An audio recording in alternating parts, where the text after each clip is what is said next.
So now हुडको limited housing and urban development corporation limited 289.10 का price चल रहा है, थोड़ी सी बढ़त। एंड यहाँ पर अगर आप देखेंगे तो हायर साइड से एक अच्छा खासा हमें डिस्काउंट देखने को मिल रहा है इस स्टॉक के अंदर।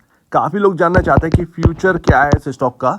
एंड जो पीएसयू में बबल बबल लोग चिल्ला रहे हैं, क्या हुडको के अंदर भी वही है? क्या हुडको एक अंडर वैल्यूड स्टॉक है या ओवर वैल्यूड स्टॉक हो चुका है जहां पर अब कोई भी ग्रोथ नहीं आनी है एंड यहाँ पर सिर्फ और सिर्फ टाइम बर्बाद होना है? तो बिना टाइम बर्बाद करते हुए हुडको के जो पॉइंट्स हैं इंपॉर्टेंट उनको नोट करते हैं। नेट प्रॉफिट जो आपको देखने को मिल रहा है वो अभी आपका निकल कर आया है 558, जो कि 2 दिन पहले आपके सामने Q1 का प्रिंट आया। 558 करोड़ का यहाँ पर नेट प्रॉफिट क्लॉक किया। एंड यहाँ पर क्वार्टर दर क्वार्टर बेसिस पर 700 से ये प्रॉफिट गिरकर 558 का हो गया। Q1 अगर आप देखें तो अग्नि परीक्षा चल रही है पीएसयू की। एंड जो भी यहाँ पर बेहतर कर रहा है उसको आगे प्रेफरेंस दीजिएगा, जो अच्छा नहीं कर पा रहा है उसको यहाँ पर छोड़ दीजिएगा। बिकॉज ऑफ हर स्टॉक के अंदर तेजी बनी है एंड ऐसे में ग्रोथ आना एक इम्पॉसिबल जैसी बात लगती है अगर वो क्वार्टरली 1 में ग्रोथ नहीं दिखा रहे। ठीक है, but year on year basis पर अगर आप देखेंगे तो 446 करोड़ से बढ़कर 558 करोड़ पर पहुंच चुका है। एंड दैट्स वाई अगर आप देखेंगे तो थोड़ा बहुत ग्रोथ हमें देखने को मिल रहा है। एक समय था कि हुडको जो है वो बिल्कुल बर्बाद हो गया था। वो क्रैश का एक रीजन था क्योंकि इसके अंदर कोई भी ग्रोथ नहीं थी, इनलाइन नंबर्स आ रहे थे। एंड यहाँ पर अगर इनलाइन नंबर्स आ रहे हैं तो आप देखते हैं कि हाउसिंग फाइनेंस के अंदर ज़्यादा स्टॉक चल ही नहीं रहे एक लंबे टाइम से, तो हुडको भी बिल्कुल खराब डला होता। अभी पीएसयू की रैली में हुडको जाग चुका है, तो ये एक बात समझ में आती है। एंड अंडर वैल्यूएशन तो थी सभी पीएसयू स्टॉक के अंदर, इनमें भी थी, ये ओवर आए। तो अगर ग्रोथ के पैरामीटर्स पर बिठाएंगे तो अभी Q1 में तो नहीं बैठा हुडको। यहाँ पर अगर आप और एक इंपॉर्टेंट बात देखेंगे तो कंपाउंडेड प्रॉफिट ग्रोथ देखिएगा, जो कि हाई वैल्यूएशन या ओवर वैल्यूड स्टॉक की बात करी जाती है, तो आपको यहाँ पर समझ में आ जाएगा। कंपाउंडेड प्रॉफिट ग्रोथ अगर आप देखेंगे 10 ईयर्स में तो 11% रही है। स्टॉक का लिस्ट ही नहीं था 10 साल पर। 5 साल का अगर आप देखेंगे तो 12% की कंपाउंडेड प्रॉफिट ग्रोथ रही है। एंड स्टॉक ने 5 साल में 54% का रिटर्न दिया। 3 साल में 10% का यहाँ पर ग्रोथ रही है compounded profit growth, and stock ने 89% का रिटर्न दिया। 12 ट्रेलिंग मंथ का अगर आप देखें तो 28% का कंपाउंडेड प्रॉफिट ग्रोथ है। एंड स्टॉक ने 322% का रिटर्न दिया है एक साल के भीतर। एंड दैट्स वाई कि ओवर वैल्यूड स्टॉक कहा जा रहा है। बट हुडको के बारे में बहुत कुछ समझना है। बट हाँ, स्टिल ये एक ओवर वैल्यूड स्टॉक के अंदर गिनती है पीएसयू के अंदर, एंड करेक्शन की नीड है। बट स्टॉक का अगर फ्यूचर आपको जो है प्रिडिक्ट करना है तो बिल्कुल ग्रोथ आगे रहेगी। एंड बहुत कुछ है हाउसिंग फाइनेंस में हुडको को बिल्कुल अलग करता है, जो कि मैं आपके सामने रखूंगा।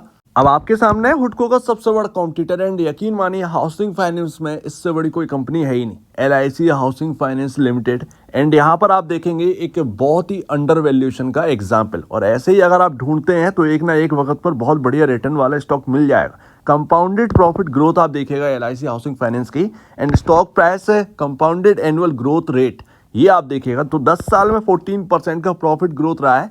एंड यहाँ पर आपके सामने स्टॉक का 10 साल में 8% का ग्रोथ रहा है। 5 साल में 14% का ग्रोथ रहा है प्रॉफिट ग्रोथ। एंड 5 साल में स्टॉक का जो ग्रोथ रहा है 6% का। 3 साल में 20%, 3 साल में 18%। 12 ट्रेलिंग मंथ 45% का प्रॉफिट ग्रोथ रहा है। एंड स्टॉक का जो है वो एक साल में 52% का रहा है। एंड आपके सामने अब एक over valued and under valued आपके सामने एग्जांपल है। एंड इसी वक्त फिलिप फिशर की एक बात याद आती है कि स्टॉक मार्केट इंडिविजुअल से भरा पड़ा है एंड वो हर एक का प्राइस जानते हैं, बट यहाँ पर वैल्यू नहीं जानते किसी भी चीज की। एंड हाउसिंग फाइनेंस में 2 ही कंपनियां टॉप पर आती हैं, हुडको एंड LIC हाउसिंग फाइनेंस। लेकिन LIC हाउसिंग फाइनेंस तो हमें मोस्ट अंडर वैल्यूड देखने को मिलता है, हुडको ओवर वैल्यूड देखने को मिलता है। इसका कोई तो रीजन होगा, बिल्कुल एक रीजन है जिसे मार्केट गौर कर रहा है। बट मैं आपको बता दूं कि पीएसयू रैली में लिक्विडिटी बेसिस पर ज्यादा यहाँ पर रैली आई है स्टॉक्स के अंदर। एंड यहाँ पर भी लिक्विडिटी ही इंपॉर्टेंट रखती है हुडको के अंदर, और खबरें जो चलती आई हैं बजट एंड उसके बाद वगैरह वगैरह, तो वो भी एक इंपॉर्टेंस दी है। And industry peer higher side चल रहा है, तो वो साफ साफ दिखता है कि इंडस्ट्री पी का जो पी रेशियो है वो आपका 14.88 है। एंड आपका जो स्टॉक का जो पी रेशियो है वो 25.87। तो इंडस्ट्री पीयर ये ओवर वैल्यूड यहाँ पर हमें देखने को मिलता है, इसमें कोई शक की बात नहीं है। ऑलमोस्ट पीएसयू स्टॉक्स में जगह नहीं बची है हायर साइड जाने की या कमाने की। सिर्फ और सिर्फ लिक्विडिटी बेसिस पर दम पर कोई भी आपको ट्रैप कर सकता है। अब ऐसे में 10% की तेजी आपको दिखा दी तो वो सिर्फ और सिर्फ लिक्विडिटी बेसिस पर होगी, क्योंकि कोई रीजन नहीं है हायर साइड जाने का, लेकिन वो ट्रैप क्रिएट कर रहे हैं। एक समझ में ये बात आती है, दूसरा यहाँ पर आप देखेंगे तो बुक वैल्यू आपको 85.77 देखने को मिलता है and price to book value आपका 3.36 टाइम देखने को मिलता है, जबकि LIC जैसा स्टॉक आपके सामने 1 टाइम पर है। LIC की बुक वैल्यू 550 से ऊपर की है। आप समझिए स्टॉक काम कर रहा है 620-630 के अराउंड। तो अभी तक LIC हाउसिंग फाइनेंस के अंदर कोई भी वैल्यू क्रिएशन हुई ही नहीं है। मोस्ट अंडर वैल्यूड स्टॉक आपको देखने को मिलता है जिसके अंदर वैल्यू क्रिएशन होनी चाहिए बट नहीं हो पा रही है। एंड ये रहा आपके सामने। तो इसका मतलब ये नहीं है कि होटको का फ्यूचर बेकार है, नहीं नहीं नहीं। एक प्राइस करेक्शन आएगा एंड उस प्राइस करेक्शन में एंटर करना है, बिकॉज ऑफ होटको जो है वो अब इंफ्रा कंपनी के अंदर भी ज्वाइंट हो चुका है। इनके कंपनी के जो CMD है उन्होंने अनाउंस कर दिया था कि हम इंफ्रा प्रोजेक्ट्स को भी फाइनेंस करना स्टार्ट करें, यानी कि ग्रोथ का एक नेक्स्ट जरिया जो है वो ढूंढ लिया गया इंफ्रा। एंड बड़े बड़े प्रोजेक्ट्स को अगर फाइनेंस करेंगे तो बड़ा पैसा आएगा, तो होटको आगे के लिए बेहतर है। बट वो एक दिन में या एक महीने या एक साल में नहीं होगा, इस बात को भी समझना चाहिए। इसीलिए प्राइस करेक्शन इंपॉर्टेंट है। सही प्राइस पर एंटर कर जाना ज़्यादा बेहतर है कंपेयर टू ऐसे प्राइस पर जहाँ से कोई ग्रोथ नहीं। तो यहाँ पर मैं आपको बता दूँ कि होटको का रीज़न क्या है। होटको का रीज़न ये है कि यहाँ पर जो प्रॉफिट आप देखते हैं, होटको 2200 करोड़ का प्रॉफिट है एंड LIC हाउसिंग फाइनेंस यहाँ पर 4708 करोड़ का प्रॉफिट है, यानी कि लगभग LIC हाउसिंग फाइनेंस के कंपैरिजन आधा यहाँ पर प्रॉफिट रखता है। एंड इससे बड़ा किसी के पास भी प्रॉफिट नहीं है। दो ही कंपनियां मोस्ट प्रॉफिटेबल हैं हाउसिंग फाइनेंस में, LIC हाउसिंग फाइनेंस सबसे ऊपर एंड उसके बाद होटको। लेकिन यहाँ पर एक ट्विस्ट है, होटको का जो प्रॉफिटेबिलिटी है वो इतनी बड़ी दिखाई देती है, दैट्स वाई यहाँ पर जो है आपके सामने एक वैल्यू देखने को मिलती है, लेकिन ओवर वैल्यूड अभी भी हमें देखने को मिलता है, राइट। वैल्यू मिलेगी होटको को, लेकिन अभी जो प्राइस है वो ठीक ठाक नहीं मिल रहा है। लेकिन एक्सपेंसेस अगर आप देखेंगे तो एक्सपेंसेस कितने भरते हैं, 40-50 करोड़ का ही सिर्फ और सिर्फ एक्सपेंसेस होते हैं। सीधा सीधा इनका यहाँ पर जो है ना प्रॉफिट बच रहा है, कोई खर्चा है नहीं बड़ा। LIC के एक सिनेरियो में देखेंगे तो LIC एक बड़ा एक्सपेंस यहाँ पर खर्च करती है, एक्सपेंसेस बहुत बड़े होते हैं, उसके बाद 4 या 700 करोड़ का साल का प्रॉफिट है। तो आप समझ रहे हैं कि दोनों में कितना डिफरेंस है।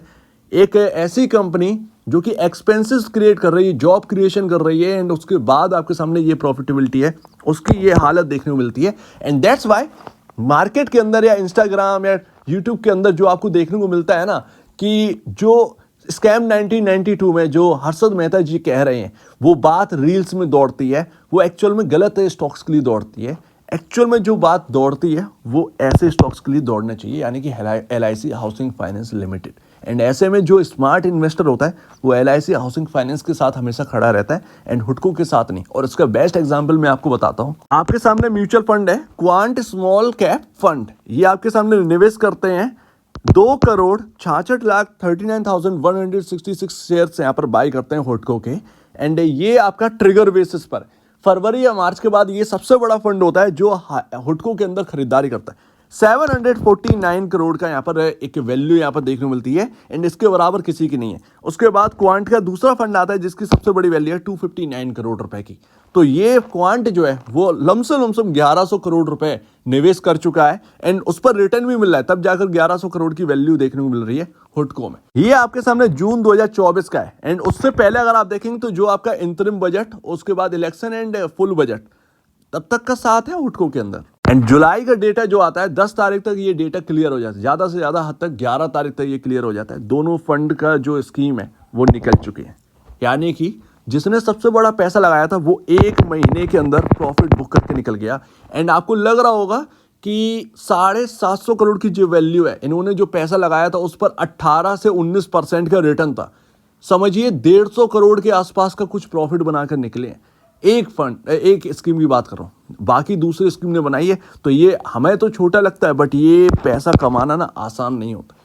एक झटके में ये पैसा बना एंड वो निकल गए, क्योंकि उन्हें समझ में आ गया कि ट्रिगर खत्म हो चुके हैं। ऐसे में ओवर वैल्यूड जो स्टॉक है वो करेक्शन एक ना एक टाइम पर देंगे। पर्टिकुलर किसी को नहीं पता कि इस समय ये वैल्यू जो ये स्टॉक्स की जो वैल्यू है वो अब करेक्शन में आ जाएगी या अभी यहाँ पर जो है स्टार्ट हो जाएगा। कभी कभार होता है तुक्के वाली बात की जैसे ही यहाँ पर बजट खत्म हुआ या फिर यहाँ पर इलेक्शन खत्म हुआ तुरंत ही यहाँ पर जो है नेक्स्ट डे प्रॉफिट बुकिंग आने लगी, वो एक अलग बात है। बट कभी कभार एक टाइम लेता है करेक्शन में। तो अब आपके सामने बहुत कुछ है हुडको के अंदर एंड आप फ्यूचर समझ सकते हैं। फ्यूचर बिजनेस पर्पस देखेंगे तो बहुत ही बेहतरीन है। बट अगर आप देखेंगे कि आप जो स्टॉक होल्ड कर रहे हैं उसका फ्यूचरिस्टिक क्या रहने वाला है। तो अभी वो ओवर वैल्यूड मिल रहा है, उसमें करेक्शन आ जाए तो आपके लिए ज़्यादा हेल्दी है, एंड अगर करेक्शन नहीं आता है तो फिर यहाँ पर जो है ना इस प्राइसिंग पर एक रिस्क क्रिएट करता है। अब वो आपको रिटर्न मिलेगा या नहीं मिलेगा ये तो देखने वाली बात है, बट अभी जो आपके सामने हुडको चल रहा है उसके हमने फंडामेंटल देखे, और यहीं पर आकर कंफ्यूजन हो जाती है स्टॉक के अंदर, किसी भी स्टॉक के अंदर। फंडामेंटल कह रहे हैं कि हम हायर साइड नहीं टिकेंगे, बट टेक्निकल कह रहे हैं कि जब तक ये लाइन मैं नहीं तोड़ूंगा तब तक तो तुम भूल जाओ कि ये फंडामेंटल, ये फंडा का मेंटल कर दूंगा। ये बात समझ में आती है। स्टॉक का टेक्निकल कुछ और होता है, फंडामेंटल कुछ और। फंडामेंटल सजेस्ट कुछ और करे, टेक्निकल अभी आपसे कह रहा है कि डरने तक की जरूरत नहीं है, छू भी नहीं सकती गिरावट तुम्हें। ये एक समझिए, ये ट्रेंड लाइन आपके सामने मैंने स्टार्ट करी थी 2023 में, जब हुडको को कवर करना स्टार्ट किया था इंटरिम बजट के टाइम, राइट। उस वक्त मैंने आपके सामने ये ट्रेंड लाइन रखी थी, एंड उसी हिसाब से स्टॉक देखिए लगातार चलता रहा। ये बीच बीच में गिरावट आई, बट एक ही दिन में कवर हो गई ना, ट्रेंड लाइन से ऊपर गया। जब तक ये ट्रेंड लाइन नहीं टूटेगी तब तक आपको डरने तक की जरूरत नहीं है। एंड इसका जो लेवल है वो लमसम आपको देखने को मिला है 280, 280 पर ये ट्रेंड लाइन गुजरती है। जब ये स्टॉक 280 से नीचे की क्लोजिंग देगा एंड ट्रेड करने लगेगा कंप्लीटली, तब आप कहिएगा कि ट्रेंड लाइन ब्रीच होगी। अदरवाइज ऐसे में होता क्या है कि कभी कभार ट्रेंड लाइन के नीचे तो बंद हो गए, बस नेक्स्ट डे ऐसी रिकवरी आती कि उस ट्रेंड लाइन के ऊपर ही बंद होते, तो ये चकमा देने वाली बात होती है।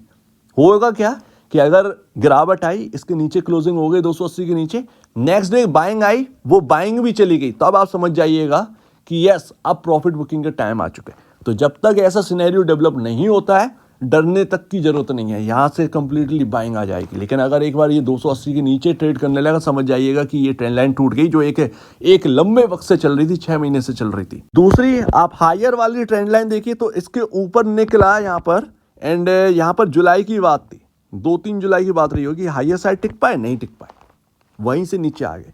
तो ये जो चैनल है, जब तक इस चैनल को क्रॉस नहीं करोगे आप, तब तक एक नई तेजी नहीं होने वाली हुडको के अंदर, इस बात को ध्यान रखिएगा। अदरवाइज हायर साइड अगर आप गए तो यहाँ पर जो है सेलिंग आ जाएगी। तो नेक्स्ट ट्रिगर यही होगा कि अगर ये ट्रेंड लाइन के ऊपर कंप्लीटली निकल जाए, ट्रेड करने लगे, तो एक ट्रेड बनेगा एंड वहाँ पर आपका प्रॉफिटेबिलिटी मिलेगी, वहाँ पर ब्रेकआउट होगा। जब तक ये नहीं होगा तब तक ब्रेकआउट मान ही नहीं सकते। तो ये है आपके सामने हुडको का अभी का सिनेरियो। एंड लास्ट तो बॉस यहाँ पर आपके मूविंग एवरेज क्या कर रहे हैं, मूविंग एवरेज ये कह रहे हैं कि हमने जो क्लोजिंग दी है वो तो नीचे दी है 50 DMA की।